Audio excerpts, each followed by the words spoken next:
hope you really like this project. It's really easy to do, creates functional pottery in a little bit of time. So if you're thinking about Christmas presents or something like that, this would be a good project for you. So here are some examples from the last few semesters. This is the soft slab method. You can basically use anything as a mold or a structure for forming the clay around. You can almost, this even still looks kind of like it could be soft, but it's not. It is glazeware, it's permanent, with the foot on the back. Another example, this one I actually made, and I really actually love this glaze. I can't remember what it's called. I think maybe copper, something like that. And you can see I added the texture along the side. This is the texture of, believe it or not, a corn cob, which is some of my favorite texture. And that's the soft slab method as well. And I just kind of overlaid it right here. That's why it looks like that. And then this one is actually done by a student. It's a stingray.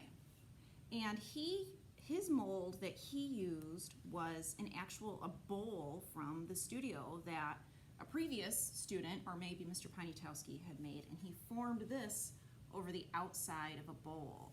So that is also soft slab method.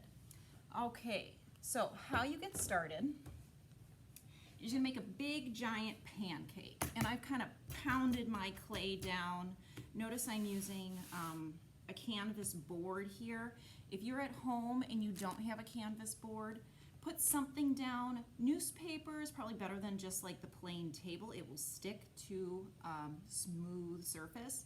So put something underneath it, even a piece of fabric.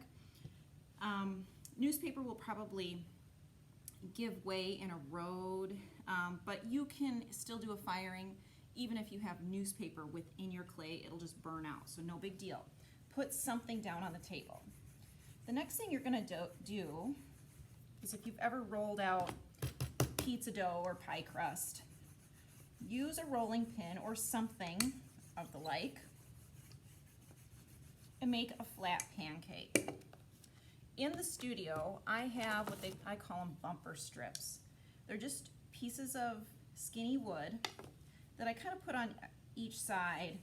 If you're not really good at deciding how thick the clay is, put those down and they stop you from making it too thin. Again, I would say no clay thicker than your thumb. You don't want air bubbles in there. And I see a couple air bubbles now on my clay, so I'm just gonna pop them and roll it out. Our clay this semester is straight from the clay bag, so it probably has very few air bubbles in it, but you can always still wedge your clay and get the air bubbles out. So, okay, so a couple molds that I found around the art studio. Now these are made specifically for this soft slab method. So I could do like a little cereal bowl on top of this form. This one is concave, so I could do, you know, maybe a fruit bowl on the inside of this form. This is plaster, and it works really well with clay because it has like this drying element to it that will dry out the clay, and the clay will not stick to a plaster mold. However, if you are going to choose a different form, like this is a bowl that I made on the pottery wheel, if you're going to choose a different form and it has a smooth surface, just like the tabletop you're working on, you want to put something inside your mold, or if you're going to do the exterior, on the outside of your mold to put the clay on. Otherwise, the wet clay will stick to a smooth surface. I think for this one, I'm going to use a cereal bowl. So with my slab still wet, I'm going to kind of support it so it doesn't just break. I'm going to lay this down, kind of bend it and stretch it over the mold.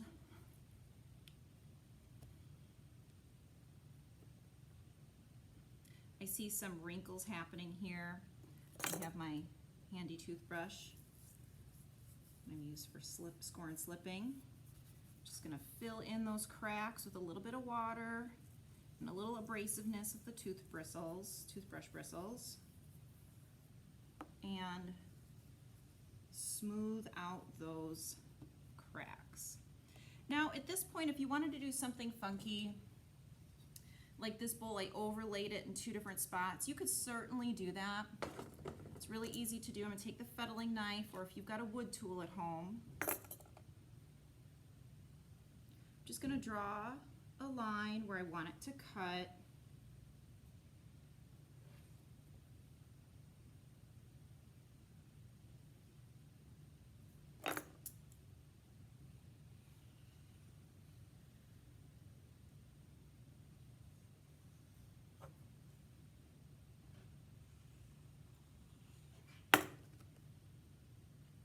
Save this clay, it's still good. Put that back in your bag, add a little bit of water, and that can be your next project.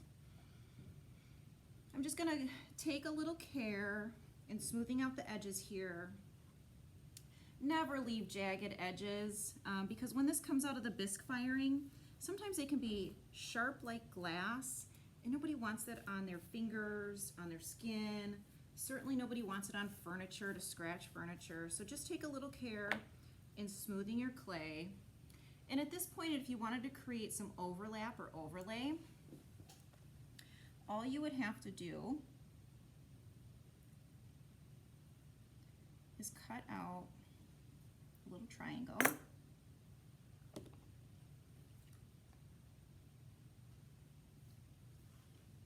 and form this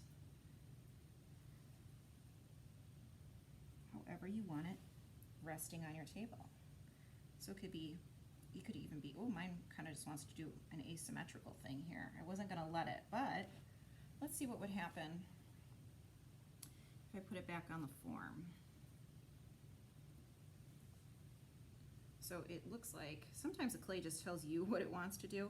Looks like it's going to have this little peak here, and that means it's going to, when it dries up a little bit, it's going to be asymmetrical.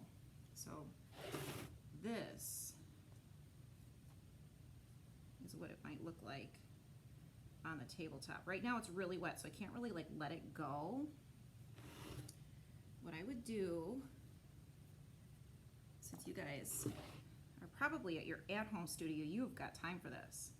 So put it on its form and let it air dry for maybe an hour. Come back to it, and I bet it's set up enough and enough moisture has escaped the clay for it to set up on its own. And then we can add some texture and finish this baby up.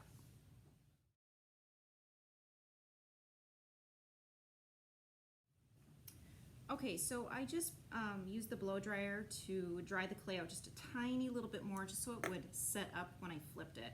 So this is the shape that I have, and I don't know if you can see from the video, but it's really wrinkly inside. I could do one of 2 things here. I could continue drying it out and add some texture and kind of go with the wrinkled look. The other thing I could do is probably just going to take some water. I think I would like this one just to be a little bit smoother, and just smooth out the wrinkles, making it more of like a perfectionist sort of look. And then the other thing, like I mentioned earlier in the video, make sure you smooth the edges, the lips of the pottery, the base of the pottery, anywhere where it's going to be touching hands, fingers, skin, or furniture. It really needs to be smoothed. You can take a piece of paper towel, wet it down. In the studio I have leather strips that are specifically for smoothing out the lips of pottery. At home you can just use a piece of paper towel or newspaper, wet it down, smooth it out. You could even do that on the inside. Don't make it too wet. I just spent all that time drying, so I don't want it to slump again, but a little bit of water and some smoothing goes a long way for craftsmanship on clay. So I kind of have this asymmetrical bowl thing going on. I could just kind of see it sitting on my counter at home with some fruit in it.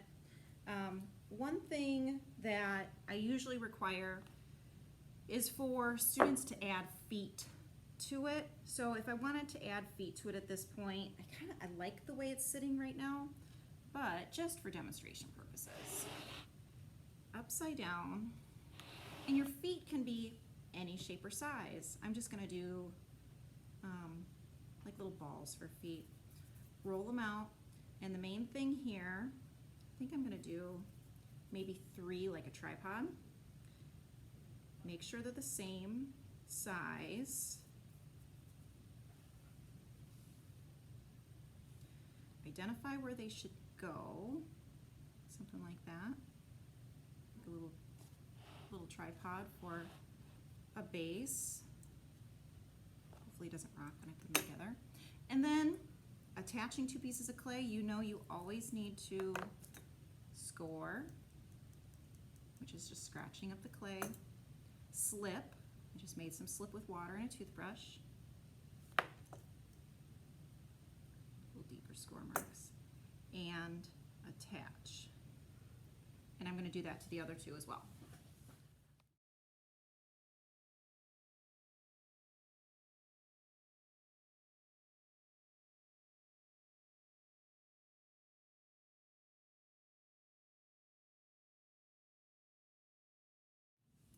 Okay, so just finishing up here, this is my completed soft mold, soft slab technique bowl.